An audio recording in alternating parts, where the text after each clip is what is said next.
Good afternoon, everyone. Thanks for taking time out of your day to come in for this. Hey, Frank, how are you? I didn't even see you sitting there. Yeah. So we'll go ahead and begin the meeting here. It's 4:04, and we've got the Commissioner's Office is requesting the Board approve and execute Resolution 20-120 of acceptance approving CARES Act expenditures for the proposed amount of $1,105,903.13 for the County Engineer's Office and Jobs and Family Services. And Frank, just give us a brief rundown here on the situation here. So first of all, really appreciate you guys having a special meeting. I know it takes time out of your schedule. I know that wasn't anticipated. Jerry, thank you for making that happen. No, thank you. So what we're looking at here, I'll talk personally to start off with, but one of my biggest concerns of what we're dealing with here, pandemic-wise, is not being able to plow the roads. Just being honest, that's actually something I've lost sleep over. There's a couple of times last night I woke up thinking, what are we going to do? So we have approximately 35 CDL drivers. Of the 35 CDL drivers, about 29 to 30 of them are plow-type drivers that can plow or are routinely in our plow rotation. We have 19 or 20 trucks, depending on what's the loadout for plow season.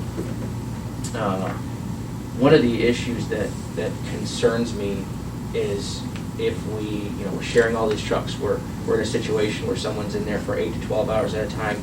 We're doing back-to-back shifts. We're running 24/7 for 3, 4, 5 months, and the potential for the spread of COVID in these trucks. That's a huge concern. I thought it would be helpful actually to show you just some pictures of what the inside of a plow truck looks like. It's nothing particularly interesting, other than you can see A lot of controls, hand controls. a ton of buttons, levers, all that sort of thing, right? A lot of them still have cloth seats, and this is our standard fleet in through here, right? Just looking at that, again, the buttons, the levers, the proximity. See what it looks like with two individuals sitting in the closeness. Okay. So the concern. I've ridden in a plow truck. You have, right? Yeah, and certainly anytime anybody wants to ride along, you're more than welcome to. Especially from midnight to 2 o'clock, so it's Right, yeah. pretty It's a exciting fun out there. time In a blizzard, snowstorm. Right, yep. So the concern is with the proximity, individuals in a truck for 8 to 12 hours, touching buttons all over, coughing, sneezing, whatever it is. They come back, they're going to go sleep, they're going to go home, whatever. So then the next person has already been called in, they're going to get in that same exact truck because, as I said, we have more drivers than we have trucks. So we're going to be sharing these trucks all winter long. The concern is that if somebody happens to have COVID and they pass it around in a truck and it goes to other drivers, we could have a lot of people sick, right? Just as bad and probably more likely is if someone were to be diagnosed with COVID-19 and the required quarantines that we would see through the health district would be the bigger concern, I think. With all of the direct contact, with the investigation that followed, if we lost 2, 3, 4, 5, 6 plow drivers, we would not be able to keep up with plowing the roads. The goal then was to have individual assigned trucks for everyone. We have not had the money to provide that in the past, and not necessarily the need. COVID, the pandemic, was different for us, and so the biggest concern then is to ensure that we have individual assignments for drivers so that they're not sharing these. We've talked in the past about adding permissive fees to our operating budget the past couple of years. You were very supportive of that. That turned out to be excellent. That fills in a lot of the shortfalls that we were projecting back in 2015, 2016. It's a recurring, okay, we've had this money so we can continue maintaining the roads the way we have them. We had gone from a 10 to 11 year cycle for repaving to 12, 13, 14, 15 years. In some cases, some roads are being pushed out longer. That has helped to at least stem that in the meantime. That's not something that we could have utilized to plan for a pandemic type situation. This is unique. We were not necessarily prepared for a situation where we'd have to have individual truck assignments. The county engineer's office has never had individual truck assignments. That's why we're looking at acquiring an additional 5 or 6 trucks in this case. We wanted more. We wanted 9 or 10 trucks. They're simply not built, and they're being sort of scooped up across the state as is now. And I appreciate you guys getting to a special meeting. That was one of the issues. Are these going to be around for another week or so now that other government has additional money? Yep.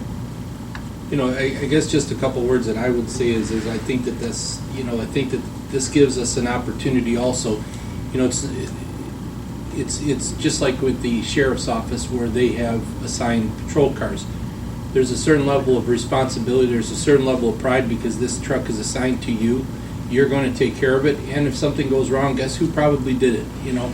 So the checks and balances on this makes it a whole lot better, plus maintenance makes it better because somebody's not beating up on their truck, and the downtime. So you lose a couple of trucks too. I think this is a, you know, I think that, you know, the situation with the COVID, and to be quite honest with you, I mean, you summarized it good, that I didn't even think about that is, you know, we go down with drivers, what do we do? You know, and it could be a real risk. So, and I never thought about that, so you make a good point. But I just think that this is gonna give us an opportunity to really, you know, even improve our operation and efficiency, and God forbid, something really, you know, we get hit like what was that, 1978 or 77, Yeah, right. you know, storm. I remember I loved it because I was a kid playing in it, but, you know, that you have that extra manpower to be able to handle stuff like this. So, so I think this is going to give us a definite, you know, positive impact, and I think that the reality is I think that we've, you know, we've got probably one of the best road departments, you know, that and I tell people all the time when they want to start arguing, and I've heard this about this whole, you know, license tax and everything. I go, drive in Trumbull, drive in Ashtabula, drive in Portage, drive in Cuyahoga, other than where the municipalities are in the cities that they maintain that stuff, but around us, go and drive in the rural counties that are, their county departments are handling road cleaning, and then come in Geauga, and then let me hear you complain, because you won't be complaining. And I agree with you 100%. And we have the same exact permissive fees that all of them have as well. Only we operated 15 years less than everybody else. So. Sure. And the condition of our roads compared to the condition of the roads in other counties, it's just, there's a certain pride factor, and you know, I care about this county, and I know that you guys care about this county, or you wouldn't maintain it the way you are. So, Yep. and you know, there's a price to pay also for having quality, and we have, I believe, good quality roads and good quality maintenance. And I would make a motion to support this and ask for a second. Yeah, I second the motion. Not a problem. But another factor that's my background as a township trustee for 11 years is, another thing to think about is if you had one or two trucks break down. We had a truck go in a ditch, clean the whole ditch out, and the wrecker came like 6 hours later. Right. Because it was a snowstorm. So to have what you need to provide for the residents is very essential.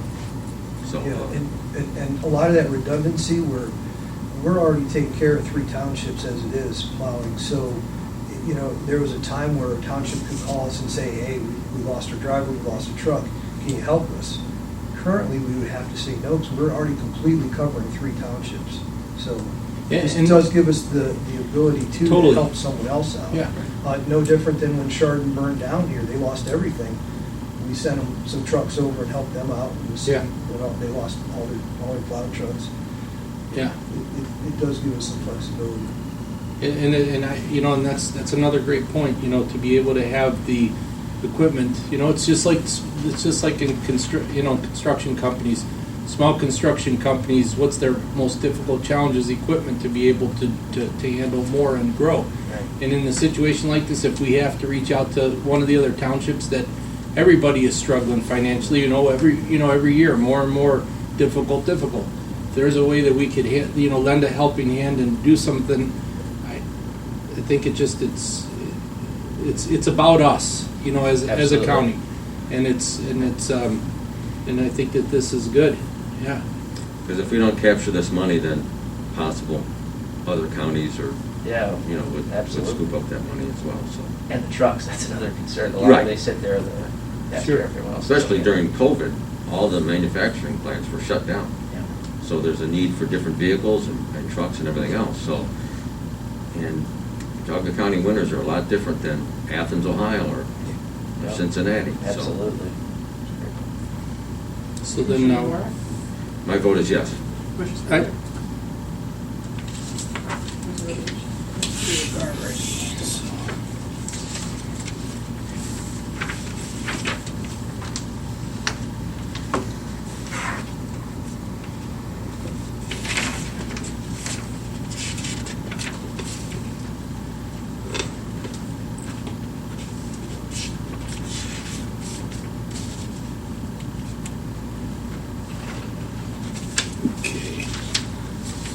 And that one also included the vehicle for JFS too? Yes. Okay. All right. We're not taking any questions. This is a public meeting. You're able to attend, but I'm not going to take any questions. Not even to account for the difference in funds? You're here to between- listen, but you don't have to participate, and I don't have to take your question. Your choice. So with that, anything else from the You're not allowed board? to do anything else today. But You're I'm not saying allowed to do anything any else. other comments or anything, or you're good? I move to Okay. adjourn. And second that. Thank you, gentlemen. Hey, thank you. Thank you. Thank you. Put a press release together in case this was passed. I thought it was Oh, perfect. good time to Yes, yes. Thank you, Frank. Thanks a Appreciate lot, it. Frank. Yeah, thank you. All right, thank you, Joe. Mike, thanks so much.